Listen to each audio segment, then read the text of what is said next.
Howdy, howdy, howdy. Welcome to the Crow's Nest. It's Tuesday. It's 4 p.m. Central Time. We started within 3 minutes, 4 minutes, within the hour. So I What's think wrong?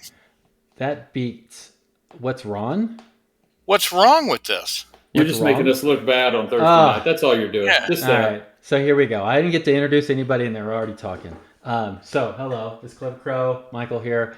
Crow's Nest. Got our co-host Jason Wiebe, who again is the most important host on the show. I'm just kind of here now, which is perfect.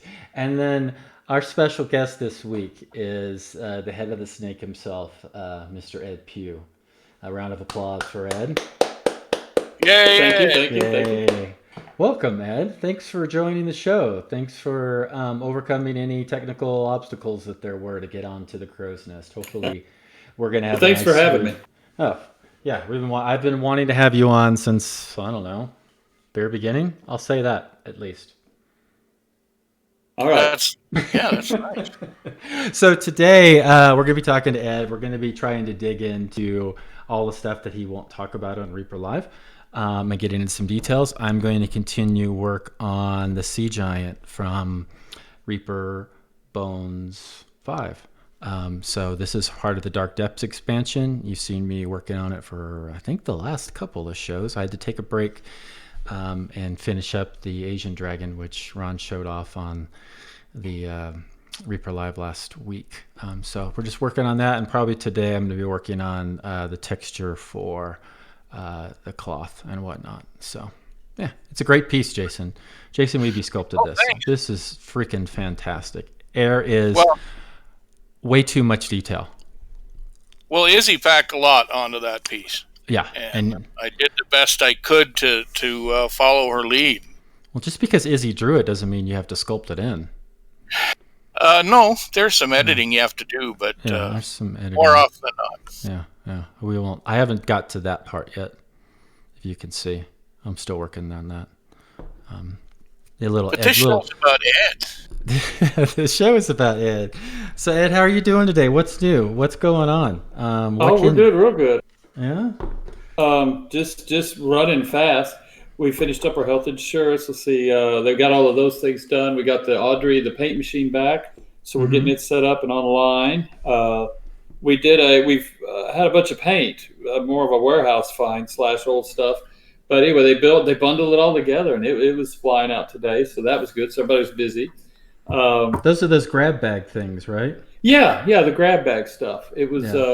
It started off as I was initially, I sadly to say, I'm the one that's like, we don't have time for this.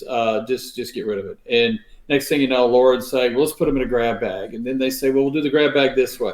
And I mean, this thing, it just is like this bad rolling log that won't find a smooth track to roll down. Mm-hmm. As it finally crashes in at the bottom, we say, okay, here we go. We got it all set up, and they went live. And they've done real well. Everybody's really excited about it. So, So I saw John had put the ad up on in the Facebook group. It looked really exciting.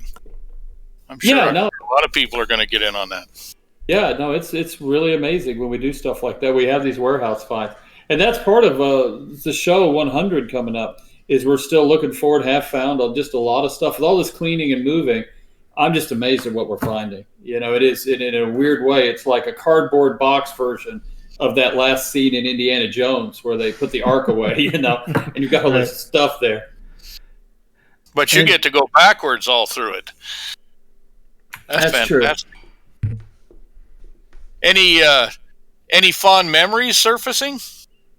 Yeah, they did. They found some stuff the other. I can't remember of it now. That it was fun. We laughed about it, but there a lot of old stuff comes up, and it's I'm amazed when they find like a box of old catalogs or whatever that I've totally forgotten that ever even existed. And so Uh, you get it, you sit down and you read back through it, and that's the haunt of moving. Anyways, you spend all your time as you're packing going through all of the stuff rather than packing and.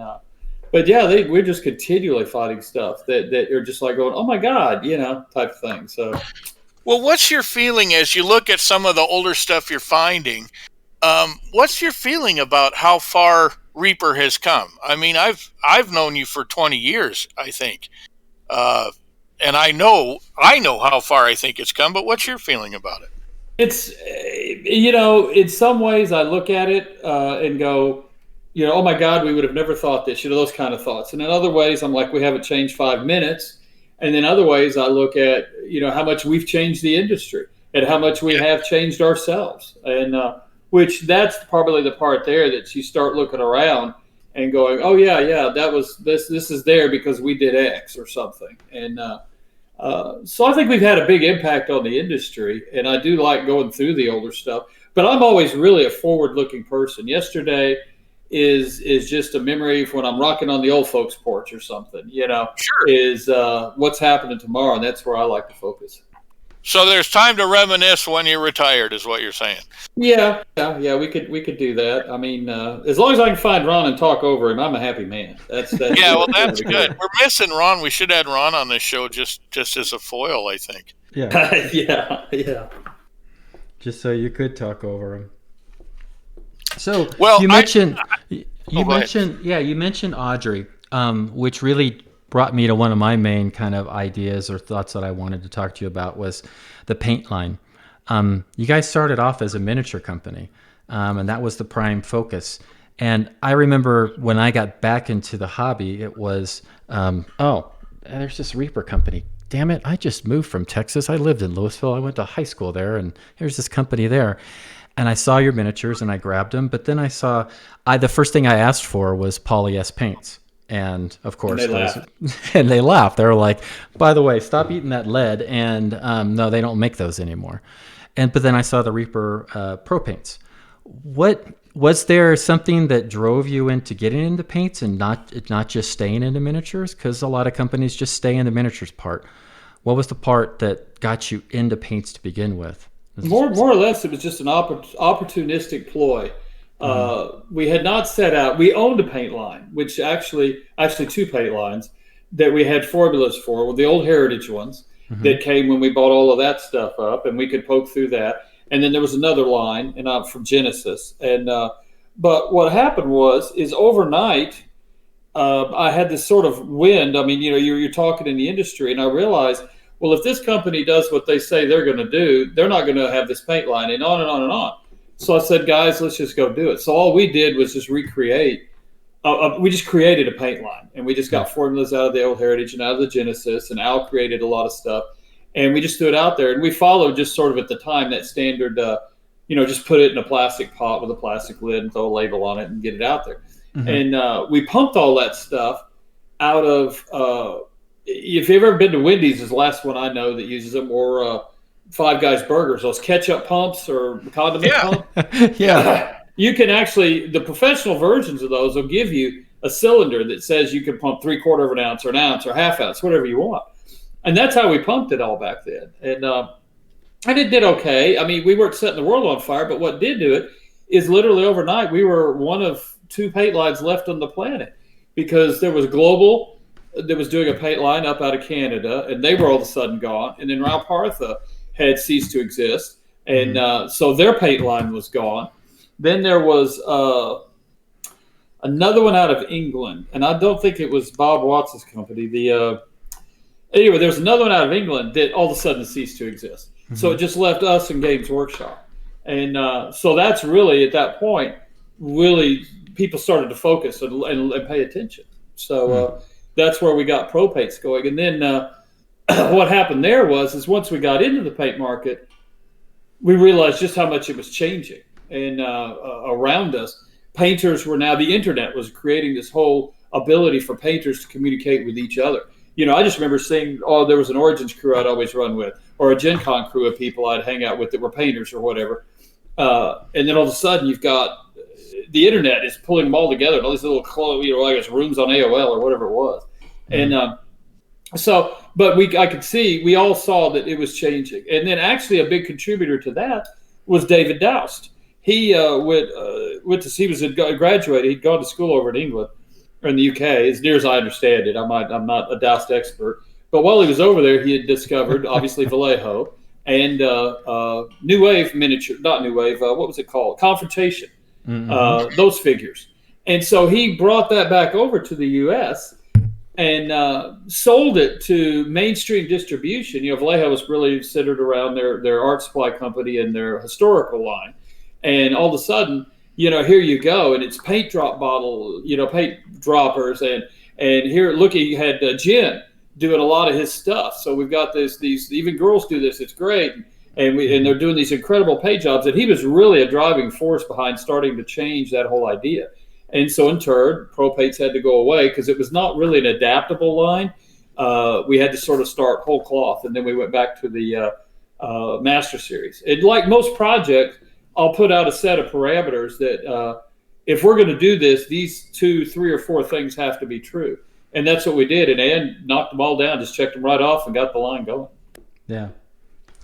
That's great. You mentioned Dave Doust. I'm not sure everybody realizes that he's part of Cool Mini or Not, and he was part of New Wave Distributors early on. I just wanted to clear that up. Yeah. He's he and Chernang, they do Cool Mini. Chernang was Cool Mini, and New Wave was Doust. And then Doust got out of the New Wave and joined with Chernang, and then monetized Cool Mini or Not's website into then Kickstarter came along. They were selling miniatures, and then Kickstarter came along. They were one of the very first adoptees. They beat us by about 6 or 7 months in getting in there, and had a huge hit. I don't remember. I guess it was a zombie. I don't remember their first one, but they rocked the whole Kickstarter arena. Yeah. Were they the ones that kind of showed you that, or gave you an inspiration to go, oh, we could do this Kickstarter thing too, but maybe we could even do better? Well, no, not well. I mean, at the early days, when you know nothing and you walk into a dark room, you're going to do nothing but just grope the walls for a light switch. And that's sort of what we were doing. But what gave us, we had to have measuring sticks. So we went back and looked at theirs and several others. But where we actually got the idea, or the information, I'll put it that way, was a company out of Knoxville. It's still around, Studio 2. I know that guy and have known him for years. And he called me up. We still talk regularly. But back then, we're probably once a week, and he said, have you seen this? And he described this to me. And I said, I have no clue what you're talking about. And he was talking about Kickstarter. And so we, on the phone, I go look at it. He's looking at it, and we're just poking around. And I said, okay, so there's no regulation to it. There's people involved, and there's money involved. Okay, it doesn't end well. Okay, this is the end of the Godfather movie. It's what you're watching here. And in turn, they've proven me wrong. I mean, it's really turned into a great platform and all sorts of stuff. But during our planning phases, we had to have milestones. So we looked at everything. And Cool Mini or Not's run was a good one to look at. But everybody was still, back then, I said, you're groping. Do you do buy-in levels or just all of that kind of stuff? And we worked math models just out to the nth degree because we had no clue what we were doing, and we had really no margin for error. If we'd lost a chunk of money, man, we were going to be looking possibly for new jobs, kind of a thing. Well, it's obviously been very successful for Reaper. I know I've really enjoyed it myself, and Proctor as well. And there's just so many things that have grown from those original Kickstarters. Oh yeah, and for everybody. CMON has evolved into this company you could never have imagined, as far as with all their board games and stuff. And you just go through there, and people have funded movies. I mean, it's an amazing platform, although they got the crappiest software ever because it runs so slow. Mm-hmm. But they changed the world with that whole concept. So and it's still going. That's what kills me. You still got some bad people out there. Hence the Anglia shirt up there. We were talking about that before. There's always people who are going to try and take advantage of or do bad things. But overall, it's an incredible community, and it's really helped. It's really almost defining miniatures now, too, again. What we see, what we expect, and where we can possibly get them. Yeah, it is. And it's I've seen it also help the big guys do their Kickstarters, but also some of these little boutique lines. If they do it smartly, they can run little short runs of, I like to collect a bit higher quality resin pieces like out of Europe, 75 millimeter stuff that for me buying them directly after the fact is maybe a little too pricey. So sometimes jumping in on the Kickstarter is kind of fun too, and kind of supporting that artist standpoint too, which I think is really nice. But in doing that too, sometimes that's the only way you are going to get it. Yeah. A lot of them don't make it over into distribution or the store. Their whole business plan or their whole approach is, I'm going to do 3 figures a year, guys, like it or not, and that's what I do. Mm-hmm. Yeah. Yeah, I think that's really it's cool. perfect for that as well. Well, way back at the first Bones Kickstarter, I remember that one of your goals was to actually establish production in the United States. And just recently, I've seen the introduction of Bones USA. Yeah. You want to talk a little bit about Bones USA? Because I think it's very exciting. Well, it's part of the quick on the journey for those that haven't is during the very first Kickstarter we did Kit all of a sudden threw this thing out there. You had a Chi-Com hat or a Chinese Communist Party hat or whatever, little soft floppy thing, and then you had an American hat. I forgot what it was, but he's telling everybody our goal will be to while we're doing this with China, we're going to go and make them in the USA, and that was great. He had it as part of the video in there, and it was a neat idea, and it is a neat idea.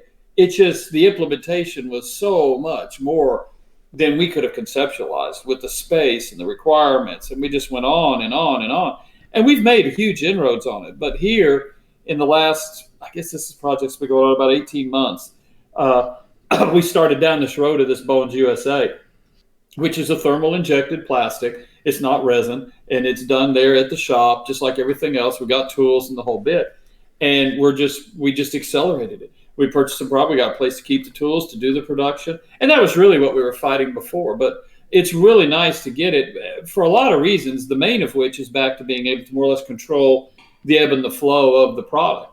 Before, I mean, I give him a hard time about him, but Ron and his sculptor, but those stalagmites, at the time you see me go, yeah, that's cool. I've never seen anybody do that.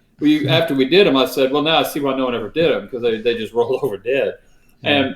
But when you go to China or any other supplier, not just China, you have to hit an MOQ. So you buy 5,000 of them, and you don't realize what a mistake it was until you're looking at 4,500 of them there 2 years later. And so this allows us to, because we can grind this stuff up, unlike resin. Resin just sort of, it's shot and it's done. We have grinders, it gets ground up just like anything and mixed back into production and stuff like that. So it allows us to make broader bets, more or less, because we were finding ourselves trying to focus on what could only be a winning piece. And that's not always possible. If that was the case, the Beatles would have never had anything but #1 records. It's just not going to happen. Well, here's one on the screen right now. This is the Orc. This was an older sculpt.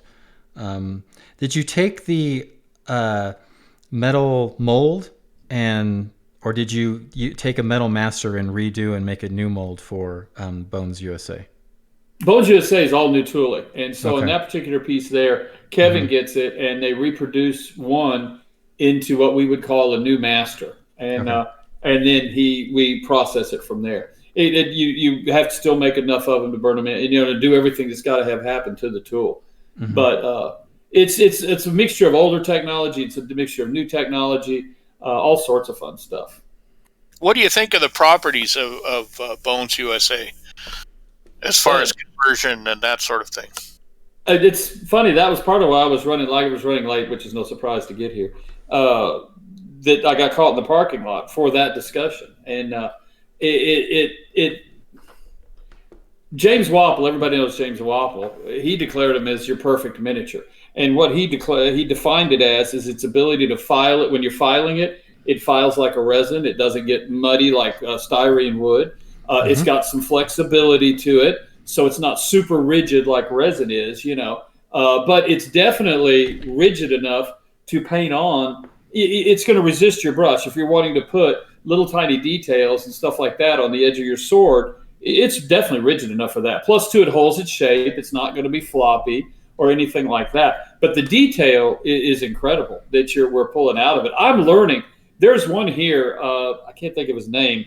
Do you have the guy that's in all the armor and he's holding a sword in one hand and a shield in the other? Yeah.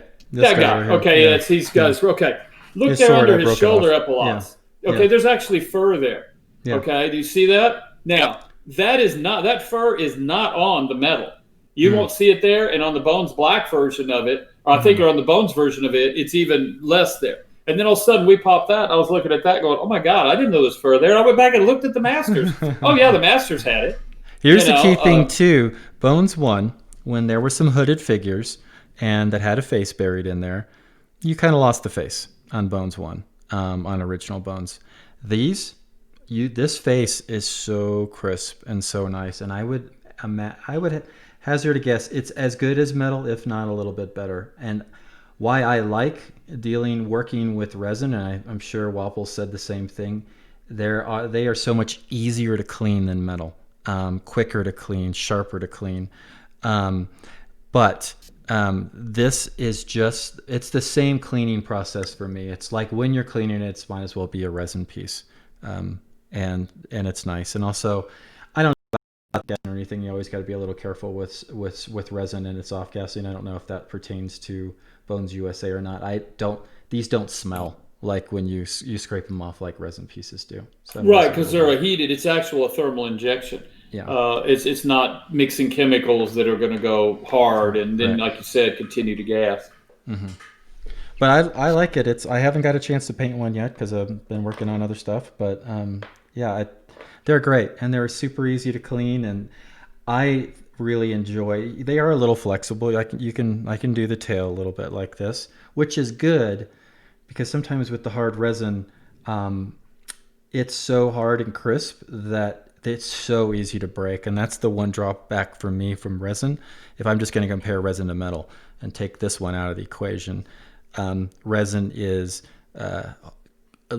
far more brittle, and I've got to glue a lot of things back together that my big clunky hands will break. This is like, again, Wapple said it. It's kind of they're more likely to survive. They're more likely to survive table play then. Yeah, totally. Resin.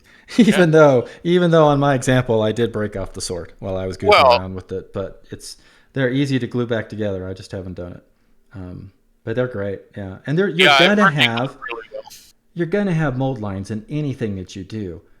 It's how easy it is to clean the mold lines. And where my favorite way to clean is to take a little scalpel piece like this and drag apart. And in the original Bones, you can't really do that, and you can't do this with metal. So if I can't get a file in between these two areas, it's going to be really hard to clean. That's why I've always appreciated resin, because I can get in there with this little tool and kind of pick it out and still keep this rivet and not lose it, where I'm more likely to lose it in metal. And with the old Bones, if I did this kind of technique, I'm going to be tearing it.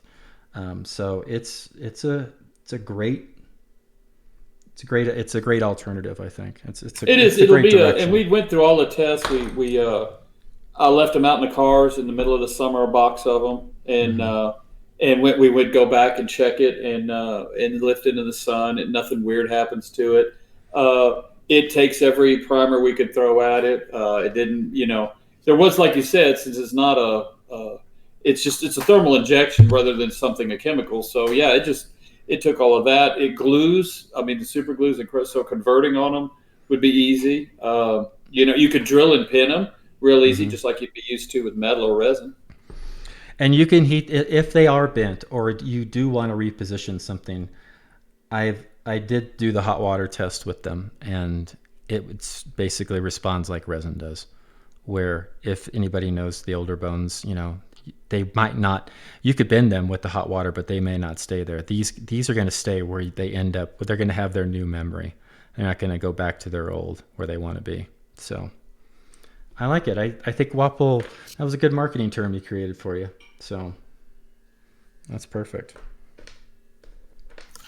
Tremendous. Yeah. So I'm excited. What percentage of, so say there is a Bones 6. Will there be a portion of this next Bones that is going to be Bones USA, or is Bones USA more for when they're ready for general release? These might be converted over into Bones USA.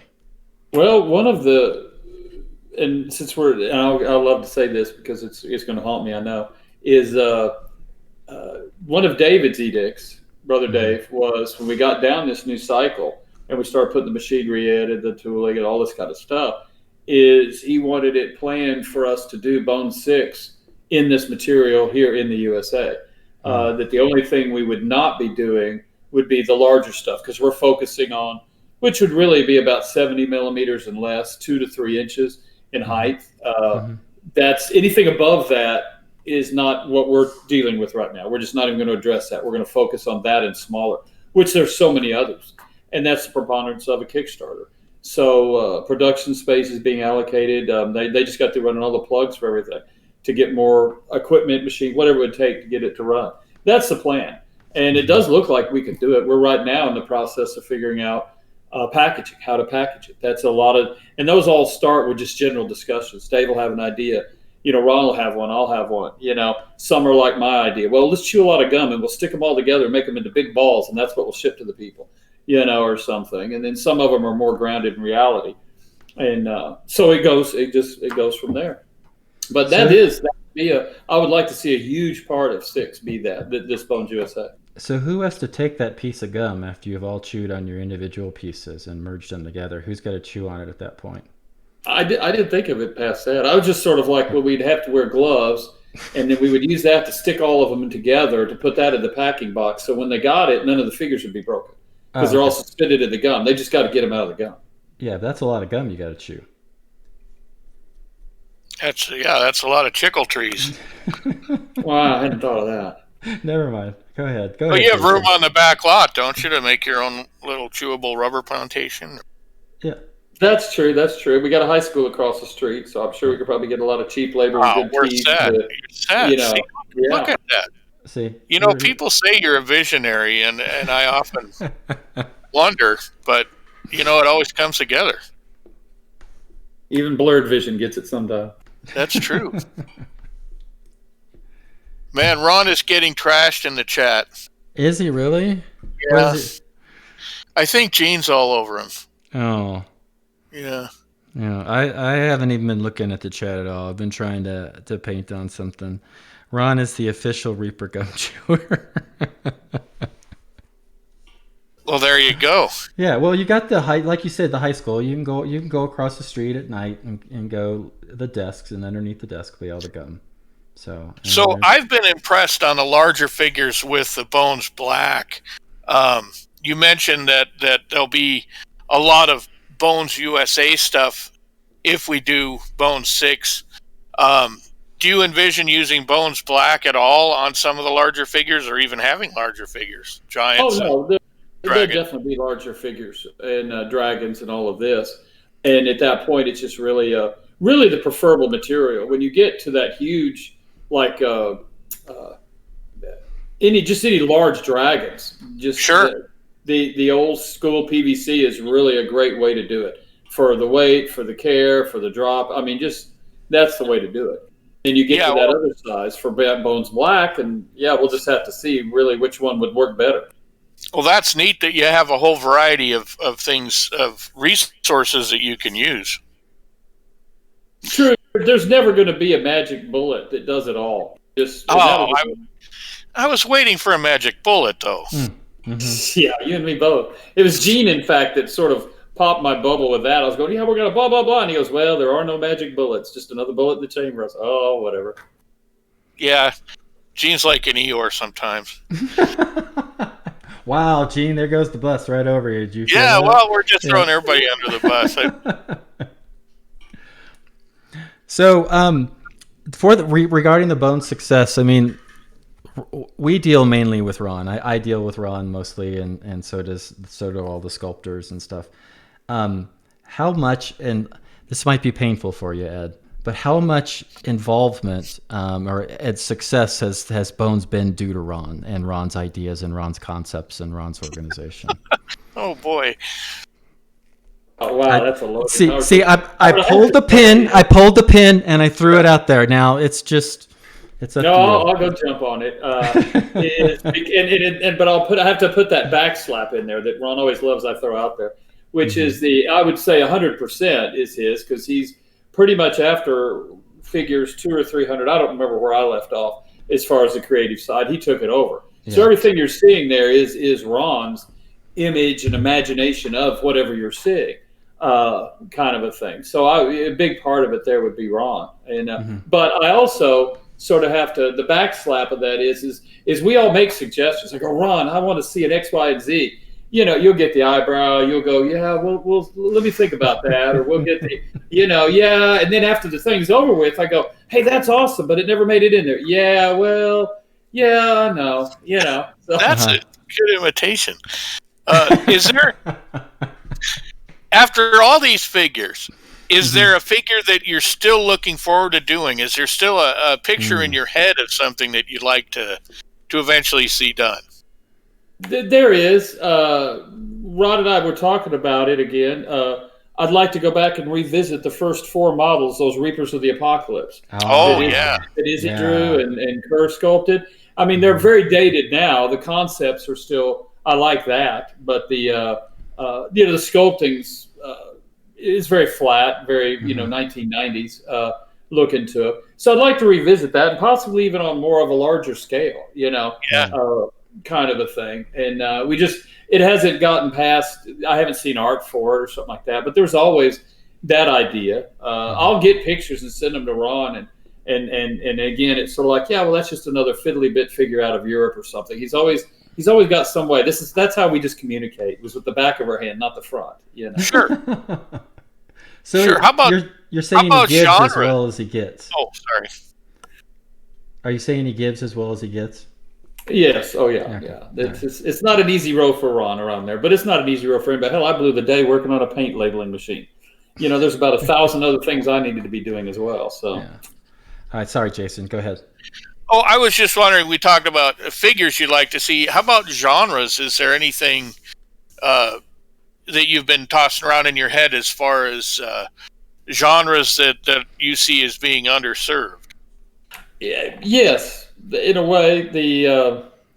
We're going to start, and I got some pieces today to look at, and I've been working with Ron. I'd like to do more of a cybernetic or just sci-fi stuff. I love, me, I'm a super sci-fi fan. I love fantasy, but like most people, I love Lord of the Rings, but that movie was a long time after Star Wars, and Star Wars sort of set the stage in my brain. And so that's that kind of stuff we've got. But again, the games, we're working on a tabletop iteration right now. It's not even, it's so far back behind, it's not even, you can't even say we're working on it really. Sure. But it's getting started down that road to go back into that arena. And Cav was a lot of fun, but Cav was going to be, for me, a pigeonhole, and was actually it was actually never supposed to exist. It started out as a design of a Starfleet kind of, or a starship battle game. And then Games Workshop announced they were doing was it Battlefleet Gothic? And I thought, well, crap, I don't want to be lost in their wave, so let's just go jump on BattleTech, I guess. And so, we did the Cav, but once you get into it, you just live and breathe it. And I loved it and still do. So I think I'm going to see more of that kind of stuff, and we'll, silo it and go from there. But you're never going to replace like what you're seeing being painted here, the creation of this C piece and this, it's incredible. Yeah, I think I was very happy with what I saw out of Bones 5 so far. I really do think that we hit a pretty hard mark with it altogether. Oh, very much so, very much so. And that's the thing. Each one of these Kickstarters, you go, everybody goes away because how big is it going to be? And you go, look, dude, if we just get out of the gate and not fall on our face for the first 10 feet, we're happy, and go from there. But we do, each time you guys really come to the table, Ron gets it, y'all get it pulled together, and it does, it raises the bar every time. Well, from my perspective as a sculptor and working with Ron, I always appreciate the give and take that we have with a good art director, and obviously with good concept art, that we all seem to have a lot of input into the process. And I do think that's one of the strengths here. Well, for us, that was from that very, very beginning, when it was Julie and it was me sitting in the lobby of whatever there in Wisconsin for Gen Con, and I've got Julie and Bob and Sandy Garrity there, and a couple others, and I kept telling them, guys, just if I hand you a piece of art, great, but if you see something better, you pull it out and get it on there, because that's what I really wanted, is to have the sculptors is involved in it. It's become part of them, as opposed to what I was really hearing at the time when you listen to, I guess, the big British people or, Rob Parler, whoever, they were very, very pigeonholed. Here it is, you're a copy machine, you're doing a 3D photocopy, here's the piece of paper. Yeah, well, I was just going to say, Sandy, Julie, and Bob, that's quite a foundation. Yeah. To start with. And then even when Bobby came along, I met him at an Origins through Jack, and he was showing me these figures, and I was like, oh, this is some really good stuff. So then when Jack came to me later, he goes, you realize that's like his second or third figure. And I'm like, God almighty, I could be at 100 figures. I wouldn't be that good. But like when that came along, that was some of the first things you got to add your part, this, that, and the other. Bobby, though, was really, he took a weird, not I would say a weird route, but a hard route. He went and got Rob Partha and worked for Chuck Crane and those guys. And that would probably give you a lot of discipline to do what he did. And but I do think it affected how he approaches everything, why he gets the way it looks now. Yeah. Oh, yeah, definitely. Bobby does a great job. He's one of my favorite sculptors, and personally, he and Gene have both been great mentors, as well as Bob, Julie, Sandy, Werner. Probably my best exposure as a young sculptor was when I came down to Reaper and we all sat around with people I had already thought of as my sculpting heroes. Oh yeah, the first artist or the early artist conferences. Yeah. And I was amazed at that time when we put everybody in the room, how I thought in my brain there was one way to do chainmail. But when you walked around, they all looked the same, but Julie had a way and Bobby had a way and everybody had, Werner was there. Everybody walked away learning. And y'all were so open. That was the best part of it. Everybody was here, let me show you how to do this or blah, blah, blah, that kind of a thing. So it was really good. Yeah, in general, I really like that about our miniatures hobby, our community, that you can ask anybody that you see at ReaperCon or online with the Reaper stuff, and they're more than happy to help you out with a problem or a question or a critique. It's just a fantastic thing as far as I'm concerned. So speaking of Jason, you brought up ReaperCon. That was one of my other topics that I was thinking about. Is take us all the way back to when you decided, hell, we're going to do a convention of our own and we're going to have it at the Reaper place. Why? It seems like a big expense, right? It seems like a lot of headache for a convention, and it grew and grew and grew over there. And now it's this great, huge, fun monster. What was one of the driving forces for you to do your own convention instead of just rely on other people to do the conventions like most people do? Well, again, it was a mistake. The impetus of the planning was we had Cav out and we had Warlord out, and we said, okay, guys, we're going to do this. We hadn't even been in the shop, I don't know, a month in the new building. And I said, okay, now we got the space. There's no more excuses. Let's do this show. And we built the whole show around having, I don't know, 100, 150 people show up. We really didn't know, to play games. Cav and Warlord and this and that and the other. And what we did was get about 100, 150 people, and maybe 10 of them wanted to play games. Everybody else was there to paint and talk and be part of the community. And had you gone to the powers that be at the time and pitched the idea that I just want to do a show for painters, it would have probably not gotten near the traction it did, because no one else had ever done that. But everybody had done game shows to play games. So it was an easy sell, and we did it, and we went. And you talk about the wake up of the censure, and you go back. Ron or somebody had those photos floating around a while back, and there's a picture of Kit and just all sorts of stuff. It just, man, it seems so long ago. Yeah, but it's been such a great. I don't know. My first ReaperCon was 2008, I think it was, and it was just such a eye-opening experience. I'd been to little cons in Colorado, to Genghis Con and what have you, and competed, but everybody just talked about ReaperCon. It was still relatively new, a few years in, but it was just this massive exposure and all of these classes, and there was games going on to me, but I just focused in on all the painting stuff, and it really helped me find a larger group of people to hang out with and connect with. In person. And it also too, there's really sort of two phases to it.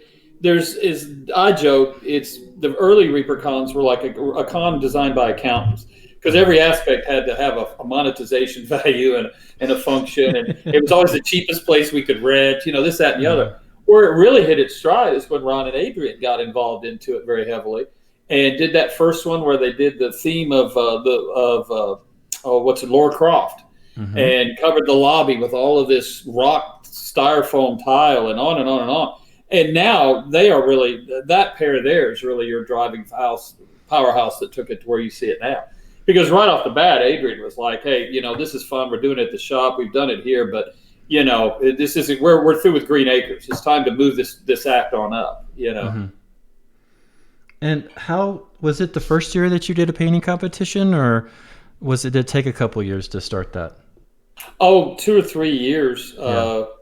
The first painting competitions really weren't painting competitions. Well, they were, but they just were what they were. It really wasn't until we sat down, you and I did like that whole MSP discussion and started down that road. The intent there was to actually now knock it up a level and put it on a national stage, or at least a regional stage, and go for an international venue out of it. And to be there, you have to do it and have all these things in place. So, and that was your idea on the MSP thing. And I remember you telling me about it, and I didn't know shit about it. I'm like, I hadn't been to a historical show at the time, but yeah, it really, I love that format. I love the medals. I think it's such a great encouragement factor, because the old way of first, second, and third, right? Only the top 3 people get any kind of acknowledgement or any kind of, encouragement. And at least with the medals thing, you kind of see where you are and where you can go, and there's a set program and relations to that. I don't know. I've always thought that was a really good idea, and I think it's helped ReaperCon in the MSP Open grow even more when we switched over to that format. To that format, definitely. Because prior to that, we were doing the Games Workshop style. We went and had our big trophies made, and you had all these classes. But it was in its own way. While they were all earned, seeing somebody earn 9 of them, I was like, guys, we got it's not going to be very exclusive, because these are going to be door stops all over America here soon at the rate we're handing them out. Yeah, and it's just such a good inclusive, and you guys have talked about this before, and we've had this with artist cons and what have you, but you walk into one of those cons, and it's the one con that you have one con that you can go to in a year. This is the one I always tell people, especially ones that are wanting to be a better painter or better sculptor or just more into the art aspect of it. You're going to get such a good exposure, and then you're going to go around and you're going to talk to folks. And that was the one thing that I was so honored to be a part of the Artist Alley, because I would go my first year and it's like, oh my God, there's all these artists that I know who they are. I've seen their pieces up on Cool Mini or Not. I'm like, oh, there's Marika. I want to go talk to Marika and get some. There's Haley. I want to go talk to her and see what see what she says about my piece. Have her completely tear it apart. So yeah, that was really great, and that's something that you didn't really get with other conventions. That artist table, the focus, the attention, the encouragement of the artist to engage with the populace, or the attendees, I should say. Well, and now the next Reaper big public event is going to be the Virtual Con coming up in March. Is that right? Reaper Virtual Expo, yeah, that'll be in Reaper March. Virtual Expo, yeah. It's really but you're going to get Reaper face to face in the Labor Day weekend. Sure. It's not, one is not designed to replace the other, and we're really making great effort to give each one its sort of own unique appeal or whatever vision. But that is really, it's sort of like and I don't know who told me this, but why do you go see a band in concert? For the experience. You want the face to face, just you can do the experience. Yes, you could go home and pull it up on YouTube and watch some concert they did, or listen to the music, but and still enjoy it, but it's not the same. But at the same time, not everybody can afford to go to concerts and like that. So when we have people in Florida or in Europe or wherever that they're able. This is now a chance for them to even get remotely close to it and get started, hopefully have fun, and finally get to the concert someday. Mm-hmm. That's good. Yeah, I well, hadn't thought about it that way. they're two different productions now. I think the last virtual was I thought very successful, and so now you have two different ways of interacting, two different productions. And you're right. I don't think one necessarily replaces the other, but it does expand your opportunity to have people participate. And I do think too, for us, not monetizing it, saying that anybody can show up, you can register. It's in a weird way. It's almost like the pay to win games, or online games, so RPGs or whatever. You could show up and do everything you want to do, and if there's other things you want to do that cost, then you can buy or not buy. And I really like that. I think that's going to help open it up to a broad community, and because there's a lot of people that already have what they need or whatever they want to do. Yeah, I'm excited about all those different options at this point. The online con was awesome, especially due to this time and this crazy year. Because when we would have ReaperCon, for me, face-to-face, in-person classes, for me personally, are just, I learn more. I'm able to give more. However, when you do that, you have to limit the class size to a certain limit, because you couldn't just open it up to everybody. You would never really be able to give good value to the people that are in your class. Doing it online, I got a lot of feedback in the couple of classes that I did, that they were happy that they even got into the class, because every year I'd have, well, I couldn't get into the 20 slots that you had for your class. I was able to see your class for the first time, or I couldn't get your class because I had signed up for another class during that time. So I think it was, it was cool. So we'll see. It'll be interesting to see how this progresses, and with the online kind of virtual events, and what the appetite is long term. Do you see this as something, Ed, that's an ongoing thing, or? Oh yeah. Okay. Yeah. I do. It's simply like you said, for access, for all sorts of reasons. It'll be a good thing. But it was again born out of necessity. It's not that we've talked about doing something virtual for years, but that it is just lunch conversation, because there's not some focus that says, hey, you need to go do this, you need to go do it now, kind of a thing. And from that end, well, this year the apocalypse, whatever, has forced a lot of people to do things, and it really forced everybody to do it. And there's a lot of virtual shows going on. But like with regular shows, some are going to rise, some are going to fall, some we'll never hear of again, But still, I think it's definitely something that's going to be here. Well, that's great. Like I said, I think it's a wonderful thing. And 10 years ago, would you have ever thought that you'd be an internet sensation, Ed? No, I didn't know I was now, or even Reaper. I guess we were getting there, I guess, from that end of it. But it started off, I guess we're 100 episodes, so that'd be almost 2 years ago, with just a conversation, going upstairs. Hey, Ron, this is ... I've been reading about this. Let's just go ahead and do it. We got to do this. You on with that? Yeah. And so, it was a very casual kind of an affair, what even pushed us down the road. Well, it's sure been just this last year, looking at your progress with the virtual convention, the new factory, the new paint line, all of this stuff. Just Bones USA, it really seems like you're in kind of a growth phase right now. It is growing. It's growing out of necessity. We were talking about this before the show. There was a different route we were taking, and that money just got reallocated to this route. So sales have been this year really surprisingly unpredictable, but have been steady. We've had good months, we've had bad months, and there's really no rhyme or reason. The one thing you can't do is go, well, what did we do for sales last October, okay, or last November? Last November doesn't count. So you're having to exist in that environment as well. So you're always sort of waiting for that edge of the cliff to be peeking up. One of the big overlaps in our community is we all are interested in food. Is there anything you want to tell us about the Pizza Dungeon? Yeah. That maybe someday if we could get with the city, it's been an ongoing. We've owned the property now over a year and haven't started yet. It's taken that long. It's still in the pre-permit process. But what we're doing is there's a building there at the street front that is, I think currently, let's say 4,500 square feet. We're going to punch it out 1,500 more to get it 6,000. And then the front part of it, what we were going to do is a pizza dungeon, is what we call it. Sort of a throwback to the pizza arcades idea, and be takeout only. If you want to sit down, I guess you'd walk over into the store. Dave and I used to run and open up Domino's Pizzas. And so we were real familiar with that idea. Or how it would work or not, and then it just felt like it'd be fun. It's really, again, another one of these things that we're just like going, well, what else are you going to do with the space? If it doesn't work, you can close it down and expand the store, or something. But we're definitely going to try it.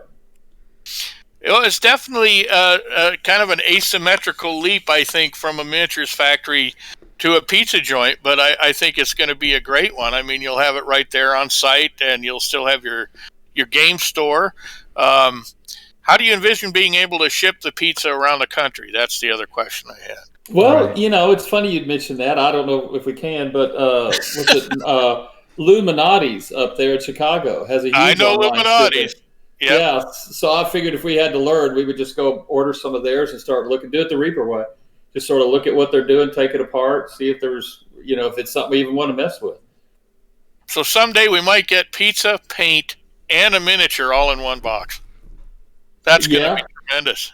Actually, what Dave wants, he usually gets what he wants, is, those little things that like Pizza Hut puts in the center to keep the box from crushing down, little tables, little plastic tables.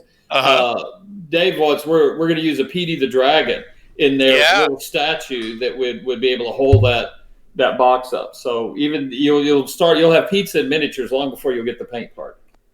Yeah, I remember we were talking about that. Well, it's all very exciting. How's the new factory coming together?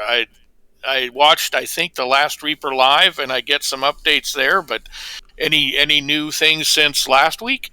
No, not really. Other than they're moving in. Part of the front building is there's a break room there for both buildings. Then there's the production area that we're putting in. Then there's the studio. And then the back building is designed to be more of a central receiving kind of a thing, because after it's a long, thin lot. So after that, we're going to be putting up buildings and stretched out. And there's a hill to it. So we can't build just one long, big building. We'll have to build a smaller one to build a bigger one later on, kind of an idea. And slowly get the production over there out of the existing building. Now, we're not going to get rid of the existing building. It's just a matter of to be able to convert it into whatever it needs to be. If we're not in it, that makes it a lot easier. And we could also relay out all our process flows. Through the years, like you've been there. I mean, we've got the mezzanine. We've got all these little cubby holes everywhere where everybody works. It's not very efficient at all. And so we'll be able to redo all of that kind of stuff with it. Well, that's got to be exciting.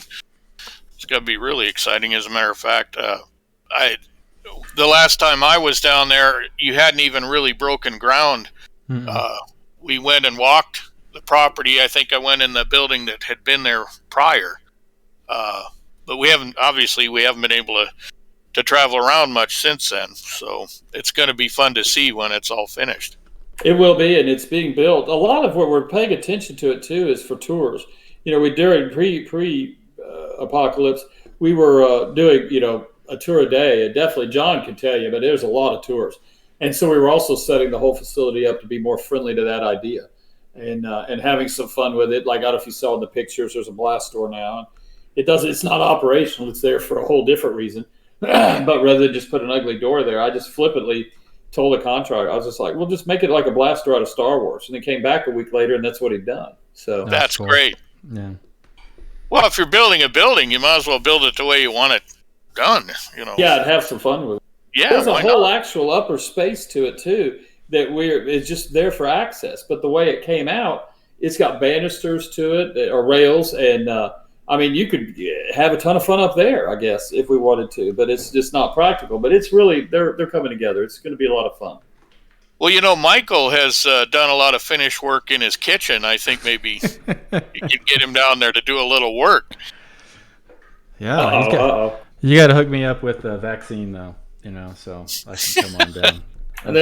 I'm sure you have the pull to get right. Get us all I don't know. I don't know about that. I saw where Pfizer made an announcement that they're getting closer, but it's the race of the century. Right. Because whoever wins the vaccine race and meets all of the qualifications will have Bezos over there mowing their lawn for them. So. Well, that'll be the ReaperCon giveaway: free vaccines for all that attend.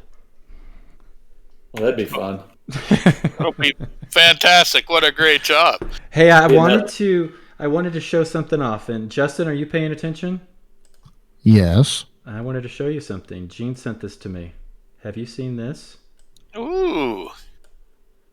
Oh, I had not. That's cool. Look at that. Look at that. This is your new little icon. This is going to be a miniature. Wow. Isn't that awesome? Yeah. So I was texting Gene back and forth, and he sent me the same image you did for your icon. Oops. And let's get it rolling again. Oh, there it goes. That's great, Gene. Yeah, Gene did a fabulous job. He's so good at that. He kicked that thing out. That's really awesome. So you got your own miniature. I still don't have my own miniature. But you got your own now. That's crap. That's crap, Michael.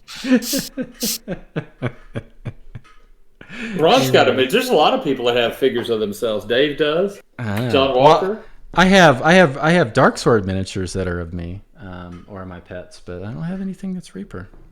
A Reaper, not official that you know Reaper. Of. Not that I know of. No, not that I know of. You've inspired quite a few. I don't know if I want to know which ones I did inspire. So. Well, it's not necessarily the whole miniature, but at least parts of the miniature. The larger head portion. If you see anything with an oversized head, that was probably me. Yeah. Well, Bobby adds a little bit of you to a lot of his troll lately. Not the cloaca, I hope. Alrighty. All right, so we are at the hour. I want to be sensitive of your time, Ed. Do you have to run? Do you have a few more minutes? No, I can hang up for a few more minutes. Throw stuff at you? No one else is sensitive to my time, so I don't see why you need to be. I'm just trying to keep our gig. So, all right. So all this Twitch streaming stuff, Reaper Live, this show, Josh's show, and stuff. Why do this? Is it help on the accounting side? If you're looking at numbers, does it help the Reaper business, or is it more like I like to think more for just encouraging the community and building a stronger community? Well, it's encouraging the community, definitely, but it's not really a money maker because there's no advertising sold. I mean, there's some sponsorships, some little stuff floating around, kind of a thing. But for me, the thing that me personally is the fact that this is where everybody's going to hang out. This is, to me, the future. And so be part of the future. And if you look at this conversation on Twitch, I call it both vertical and horizontal. People are coming in there and they're talking to you, but then they're just turning around and also talking to Jason or whoever else is in the room. Mm-hmm. And so it's no different than just hanging out like what we're doing now. If you talk to people, like I was talking to Adrian one day, and she was telling me how that her oldest, I mean, he doesn't leave the house. He stays up there. And when she went in his room, he had these people on Skype and these people on his TeamSpeak, and he was watching this. I mean, the whole world was at his command right there to see all his friends, and he never had to leave, And so I do think that's part of the future, definitely want to be part of that. So it's more like that. Financially, I mean, I think that's still getting sorted out, a lot like the whole .com growth and bust kind of a thing. YouTube changes their policy and all these people are out, and then they change their policy and all these people are in, or Twitch or whoever. I don't think that the world has quite yet figured out how to monetize it on an ongoing daily way. The big people are not I won't say big. I mean, this, like Marshmallow or somebody like that. They strike those few chords, get lightning in a bottle, and these people are paying big bucks to have them, influence or be part of their channel. So, but I do think it'll be fun. We're going to try to also diversify it with different shows that are still geeky, kind of a junk. Turn it into there'll be a geek channel portion, I guess, to it, starting to evolve. Is on the table. So, but it's the future. It's the way I watch. I rarely watch TV. I mean, if I turn it on, it's just to watch a movie. And I'm gonna get on Twitch. I go a lot of places. Well, your go-to is past episodes of The Crow's Nest, right? That's what you. Of course. Me. Well, yeah, you always have to start there. Yeah. 24/7. Right. And I'm surprised anybody even turns away. Yeah, exactly. I think. Yeah. You really. And you were admitting to Jason and I that this was your favorite show. Yeah. It is. It is. Yeah.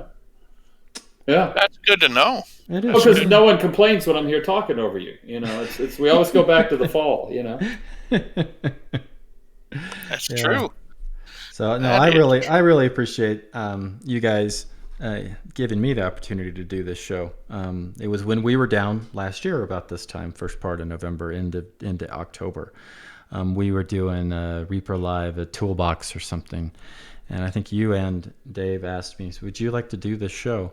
Would you like to do something like that? Do a show?" I'm like, I don't know. I don't know if anybody would watch, and turns out that not a lot of people watch, and that's why we added Jason on to add some little more interest to the show. Oh yeah, boy, I'm just dragging them along in my wake. You are. I mean, graph line, yeah. Yeah, I mean, we're at 109. I mean, we were at like 20 when I was just by myself. So that 80 plus is all due to you, Jason. Oh, I see. I would have at least given 3 or 4 to Ed. Well, that's true. That's true. I mean, he is a big draw. He is a big draw. We're going after the big guns now. Yeah, we're trying to work. We were trying to work out our bugs at first, and so now we're going after the big guns.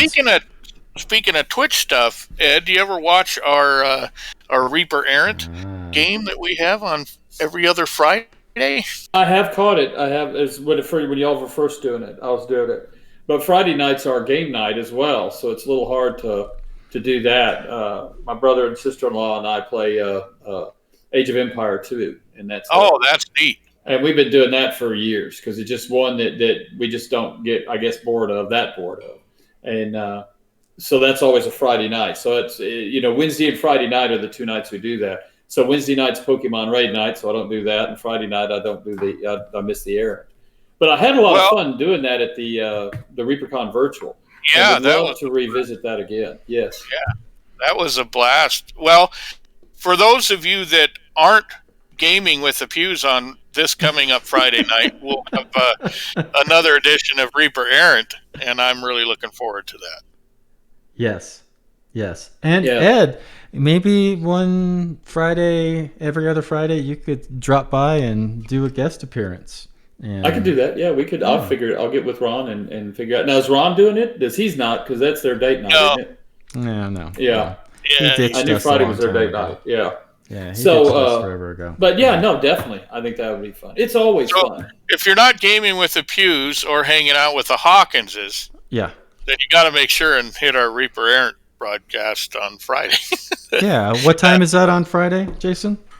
I don't remember because I'm out here in the Pacific Northwest and our clocks are different. It's 6 p.m. It's 6 p.m. Central Time. 6 p.m. Central Time. Yeah. And it's a lot of fun. And Frank Nightheart Gaming does a great job. It is honestly, it's my favorite show on Reaper Twitch, just because I get to play D&D, and it's a lot of fun. This whole Twitch thing has been great, especially since, Ed, as you called it, the apocalypse.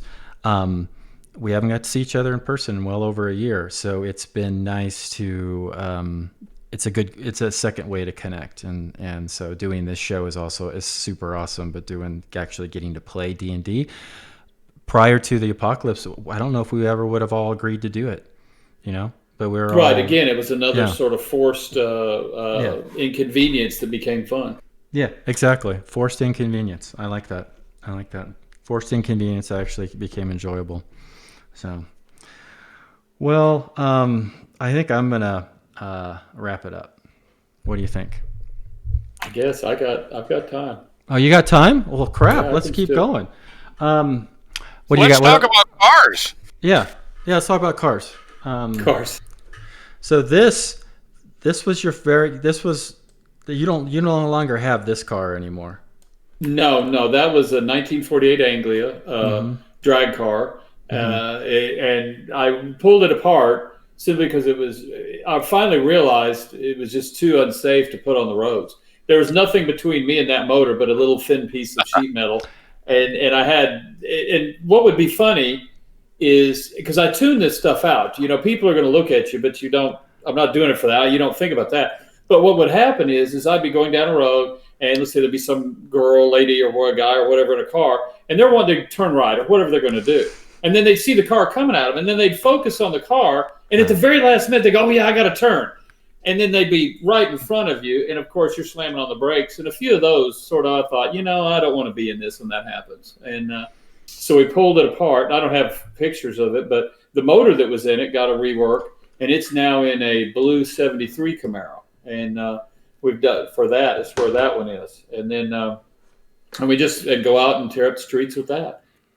If I'd known we were going to do that section, I'd have sent Justin a whole bunch of car pictures. Well, I saw one on Facebook not too long ago, I think for Halloween.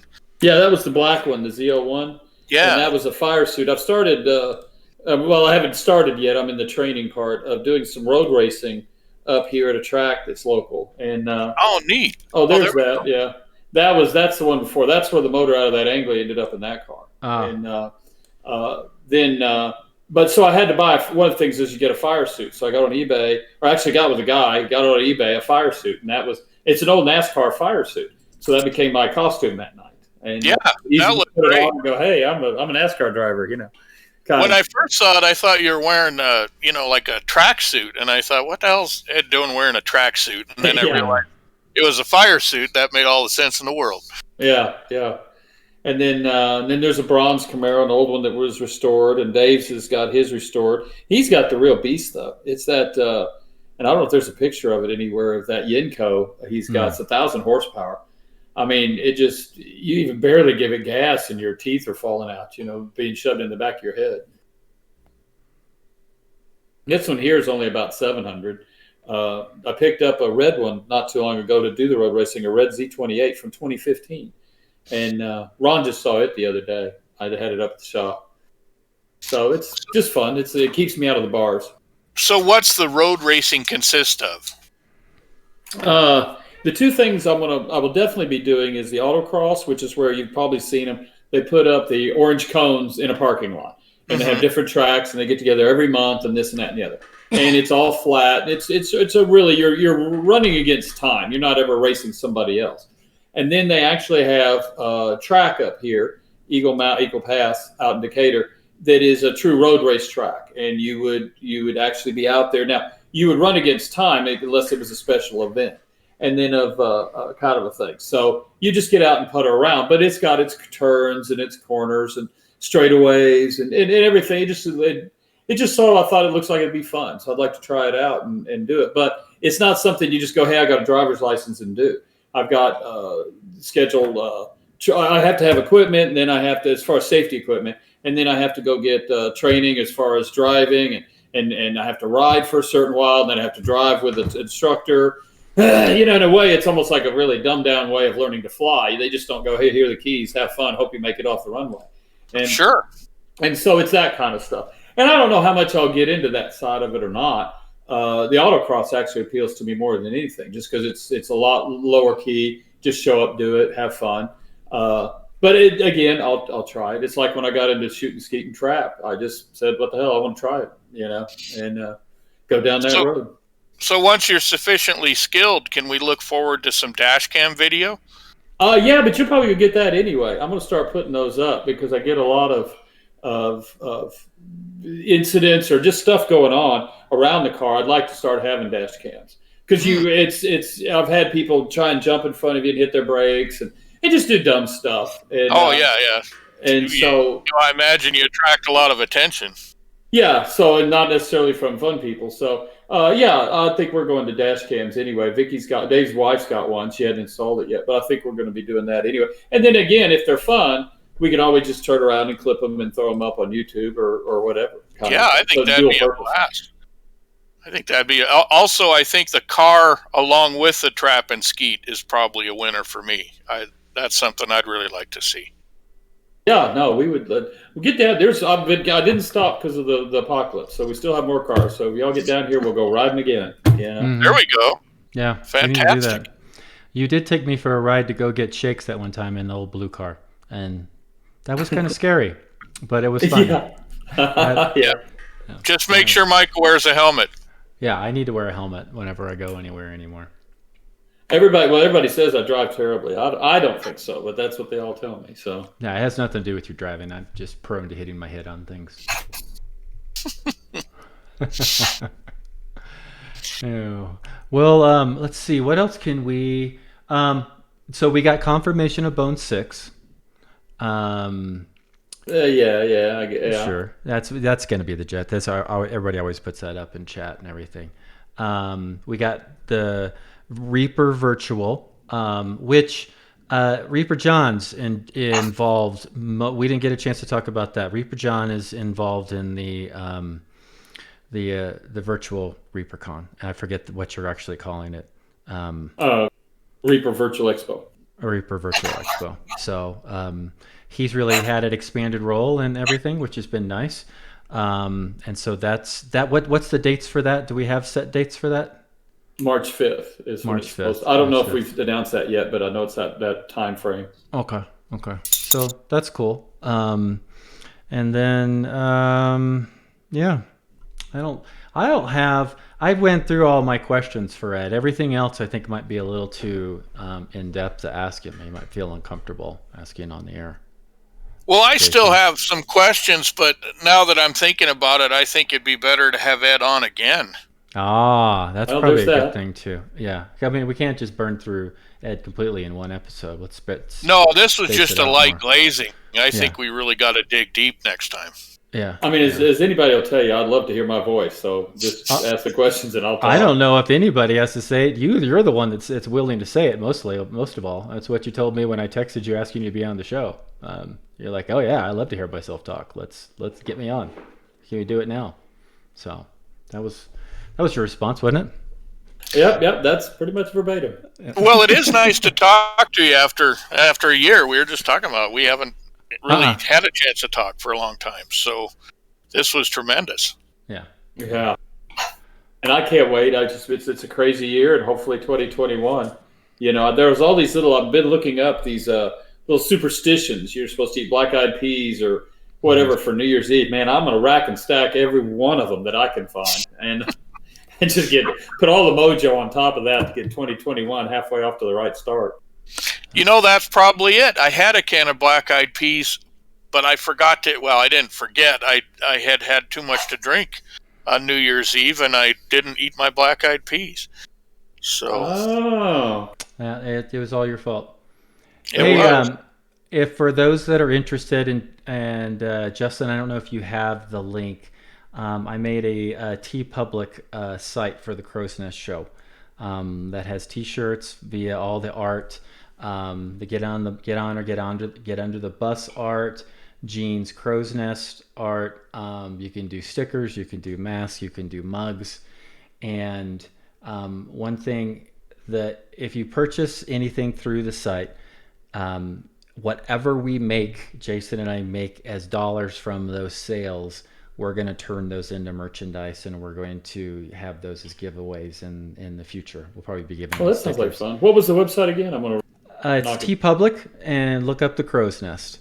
I don't know if Justin, if you still have that link. I did not. Yeah, I'm about to post it. Okay, cool.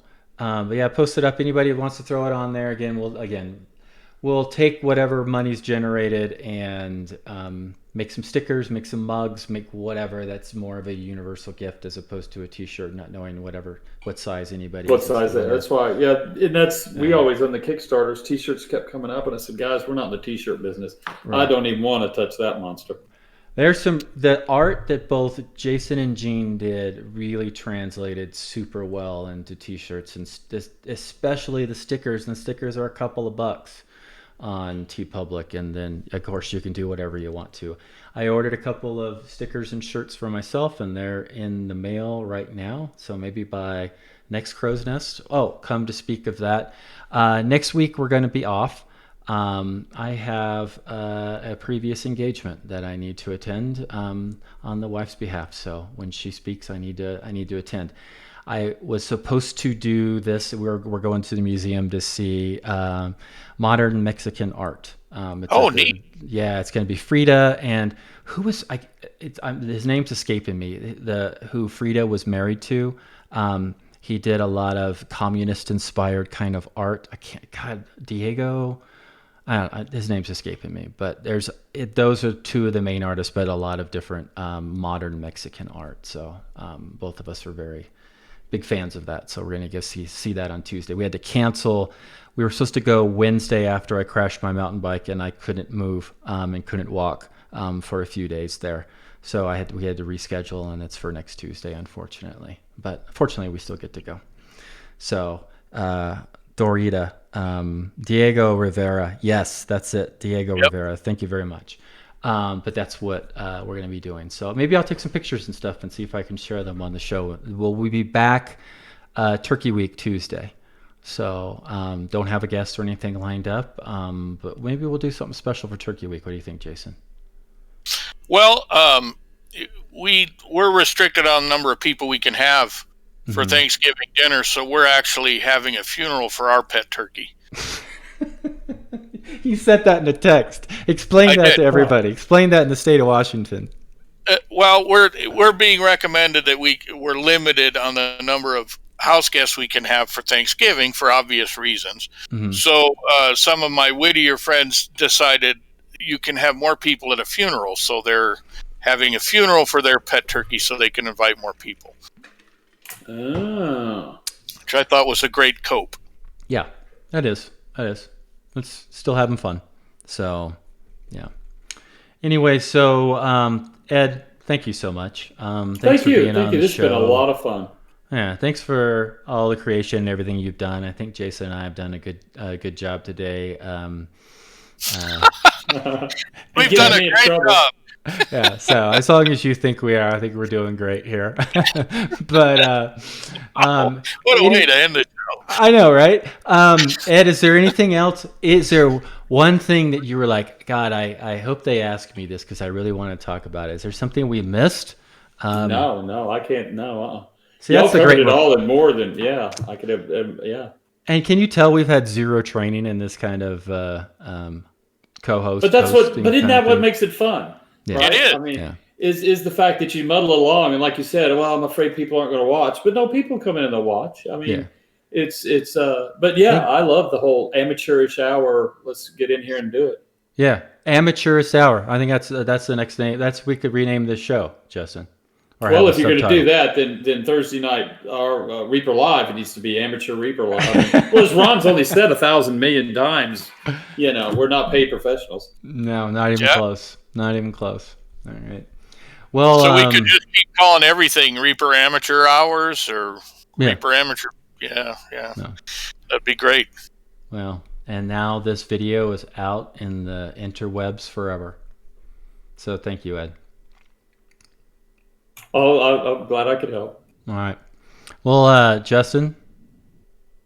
Yes, we're going to be rating Anne. Oh, painting that'd big. Be fun. Yeah. Well, do you have anything you could say about Anne, Ed, as we get ready to raid? I miss her. Wow. There was always a sense of balance. She went out there. She was rarely, and I mean rarely, ever in a bad mood. So if you needed to smile, just head to the paint department. And very varied in her, she's always writing, so there's always something to talk about that take your mind off of the day. Yeah. And she's really found her spark, her passion, her interest for miniature painting again. Moving out there with David. And I mean, that's how I met her initially. I mean, she was the one that when I went to the first ReaperCon and went just as an attendee and got lucky, won a couple things. And she's the one that approached me and said, hey, would you like to paint a couple things for Reaper? And that kind of started the whole thing. So I owe a lot to Anne. I think she's great. She's like that. The first artist conference we did with painters, I didn't even know Anne. It was Jen Haley that called and said, there's a person that's a good friend of mine that you really need to have at this event. Mm-hmm. And it was Anne. And I said, fine. Yeah. I mean, let's get her on the list. We contacted her, got on the list, got her down there. And I was just sheer amazed. She was there to teach, show everybody anything, have fun. I mean, she was the belle of the ball. Just awesome. All right. So they had to cancel the raid. Let's raid Ann right now. Ann, if you're listening, thanks. And for those that don't know Ann, and I'm sure everybody does, give her a shout and tell her we all said hello. Okay? And see you in a couple weeks. Stay safe. Thank you guys very much. Keep being awesome. Thanks, everybody. And we'll see you guys tomorrow. Remember, no end show. So.